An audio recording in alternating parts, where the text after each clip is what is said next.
আজকে আমরা class 8-এর ত্রৈরাশিক chapter number 10-এর কোষে দেখি 10.1-এর 5, 6 এবং 7-এর দাগের প্রশ্নগুলির উত্তর করব। প্রথমে 5-এর দাগের প্রশ্নটি দেখি যে মঙ্গলপুর গ্রামের একটি আশ্রয় শিবিরে 4,000 জন লোকের 9 দিনের খাবার মজুদ ছিল। 3 দিন পরে 1,000 জন লোক অন্য জায়গায় চলে গেলেন।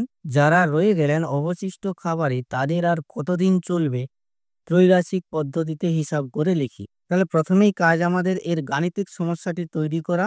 দ্বিস্তম্ভ, এটি দ্বিস্তম্ভ ত্রৈরাশিক রাশি। তাহলে প্রথম স্তম্ভে এটা কি বের করতে হবে দেখি, যে অবশিষ্ট খাবারে আর কতদিন চলবে। দিন মানে সময়টা ডান দিকে তাহলে রাখবো, আর এই 4,000 জন লোক মানে লোক সংখ্যাটা বাম দিকে রাখবো। তাহলে একটি স্তম্ভ, প্রথম স্তম্ভ হবে লোক সংখ্যা, দ্বিতীয় স্তম্ভ হবে খাবারের পরিমাণ। এই যে দিন বলেছে, আসলে কত দিনের খাবার মজুদ, তাহলে এটা খাবারের পরিমাণ। 5-এর দাগ লোক সংখ্যা। তার আগে আমাদের লিখতে হবে যে গাণিতিক ভাষায় সমস্যাটি হলো আর খাবারের পরিমাণ। খাবারের পরিমাণটা একক কি, দিনে দেওয়া আছে। প্রথমে দেখি যে এটা কি আছে, লোক সংখ্যা 4,000 জন লোকের 9 দিনের খাবার মজুদ ছিল। 3 দিন পরে 1,000 জন লোক অন্য জায়গায় চলে গেলেন। যারা রয়ে গেলেন, তাহলে তা অবশিষ্ট খাবারে তাদের আর কতদিন চলবে। তাহলে অবশিষ্ট খাবারটা কত দিনের ছিল, অবশিষ্ট খাবারটা ছিল 9 দিন। 9 দিন থেকে 3 দিন খাওয়া হয়ে গেছে, তাহলে 9 দিনের খাবারটা ছিল, 3 দিন খাওয়া হয়ে গেছে, তাহলে অবশিষ্ট খাবার হচ্ছে 9 - 3, 6 দিনের খাবার।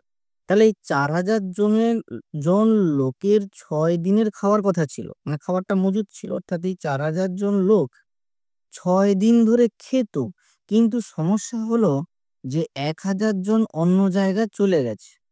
তার মানে রয়ে গেলেন কত, যারা রয়ে গেলেন কত, 3,000 জন লোক। তাহলে প্রথম আমরা লিখি যে 4,000 জন লোকের আসলে ওদেরকে খেতে হতো 6 দিন ধরে, খাবারটা 6 দিনেরই ছিল, কিন্তু 1,000 জন লোক চলে গেলেন। তাহলে এখন রয়ে গেলেন কত, 4,000 - 1,000 = 3,000। তাহলে এখন ওরা ওরা কতদিন ধরে এই খাবারটা খাবে। এবার দেখি এদের এই লোক সংখ্যা এবং খাবারের পরিমাণের মধ্যে কি সম্পর্ক আছে।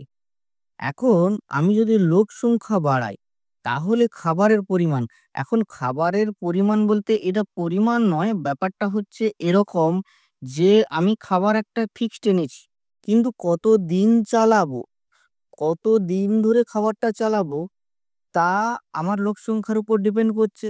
তাহলে ওই পরিমাণ খাবারটা আমি যদি লোক সংখ্যা বাড়াই আমার কম দিন চলবে, আর যদি লোক সংখ্যা কমে যায় তাহলে ওই খাবারটা বেশি দিন চলবে। তাহলে এই সম্পর্কটি কি সম্পর্ক, না ব্যস্ত সম্পর্ক। তাহলে এইখানটায় এই যে আমরা নাম দিয়েছি খাবারের পরিমাণ, এই নামটা যথোপযুক্ত হচ্ছে না, এই নামটাকে আমরা একটু চেঞ্জ করে দিচ্ছি। আমরা এটা নামটা দিচ্ছি খাবারের সময়, খাওয়ার সময়, এই নামটা দিচ্ছি খাওয়ার সময়। ঠিক আছে, তাহলে আমরা লিখছি যে লোক সংখ্যার সাথে খাওয়ার সময়ের ব্যস্ত সম্পর্ক আছে।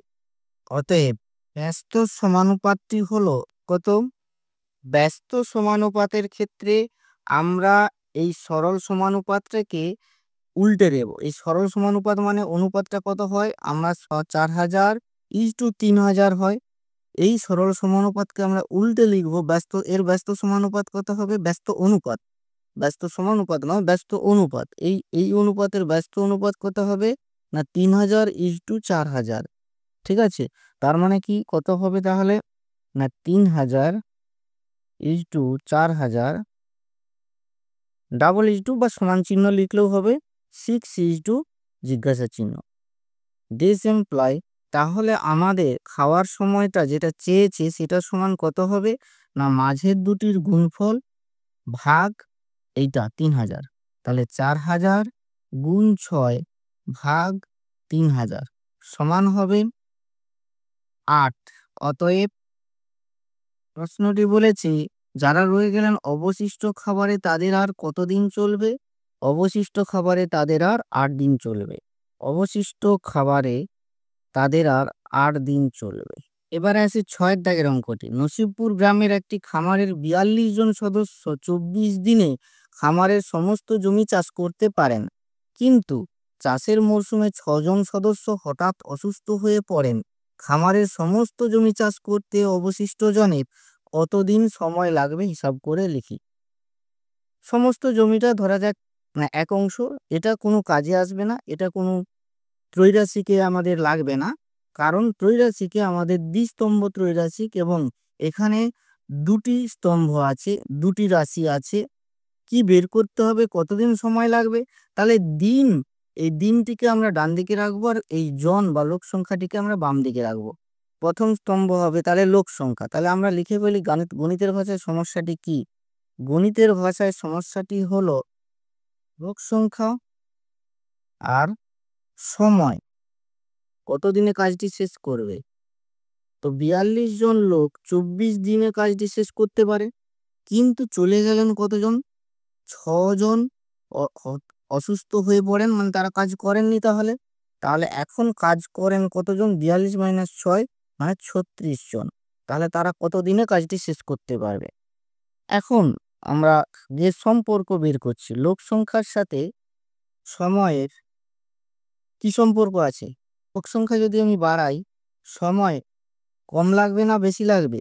বেশি লোক কাজ করলে সময় আমার কম লাগবে, তাহলে ব্যস্ত সম্পর্ক আছে, ব্যস্ত সম্পর্ক আছে। অতএব ব্যস্ত সমানুপাতটি হলো 36:42 double is to 24 is to কত? দিস ইমপ্লাই, তাহলে এটা কত হবে? 42 গুণ 24 ওভার 36। 6 6 36, 6 4 24, 6 7 42, 7 4 28। তাহলে আর কতদিন লাগবে? অতএব বাকি সদস্যদের আর আর নয়, এখানে প্রশ্ন কি চেয়েছে দেখি। প্রশ্ন চেয়েছে যারা এটা খামারের সমস্ত জমি চাষ করতে অবশিষ্ট জনের কতদিন সময় লাগবে। অবশিষ্ট জনের আর কতদিন সময় লাগবে এটা বলেনি, অবশিষ্ট জনের কতদিন সময় লাগবে না 28 দিন সময় লাগবে, 28 দিন সময় লাগবে। এবার আসি 7 দাগ। একটি কারখানা 1000টি যন্ত্রাংশ তৈরি করতে 16টি মেশিনের 27 দিন সময় লাগে। যদি ওই কারখানায় আরও 2টি মেশিন বসানো হয় তাহলে একই সংখ্যক যন্ত্রাংশ তৈরি করতে কতদিন সময় লাগবে? একই রকম আগেরই মতো। তাহলে এখানে আমরা সমস্যাটি কি লিখে ফেলি, মানে মডেলটা কিরকম হবে লিখে ফেলি। কি না, গণিতের ভাষায় সমস্যাটি হলো আমাকে কি বের করতে হবে? বের করতে হবে আর কতদিন সময় লাগবে। তাহলে দিন সংক্রান্ত যে রাশিটা এটা ডান দিকে রাখবো আর মেশিন সংখ্যাটা বাম দিকে রাখবো। তাহলে মেশিন সংখ্যা এতটি আর সময় দিন। তাহলে 16টি মেশিন কতদিন সময় নেয়? 27 দিন। তাহলে 16টি মেশিন 27 দিন সময় নেয়। আর আরও দুটি মেশিন বসানো হয়, তাহলে এখন মোট কটি মেশিন হয়? 16 যুক্ত 2 সমান 18টি মেশিন। 18টি মেশিন এখন কতদিন লাগাবে? আর কতদিন লাগাবে বলেছে, আর তৈরি করতে না, সরি, এখানে বলছে তৈরি করতে কতদিন সময় লাগবে, তাহলে ওটাই বের করতে হবে। তা আমরা প্রথমেই সম্পর্কটা বের করে নিই। মেশিন সংখ্যা যত মেশিন বাড়াবো তত কম সময় লাগবে না বেশি সময় লাগবে? সময় কম লাগবে। যত মেশিন বাড়াবো তত সময় কম লাগবে, মেশিন যত কম হবে সময় তত বেশি লাগবে কাজটা ওই পরিমাণ যন্ত্রাংশ তৈরি করতে। তাহলে আমাদের অতএব মেশিনের সংখ্যার সাথে সময়ের ব্যস্ত সম্পর্ক আছে। অতএব ব্যস্ত সমানুপাতটি হলো কি? 18:16 সমান 27 কত?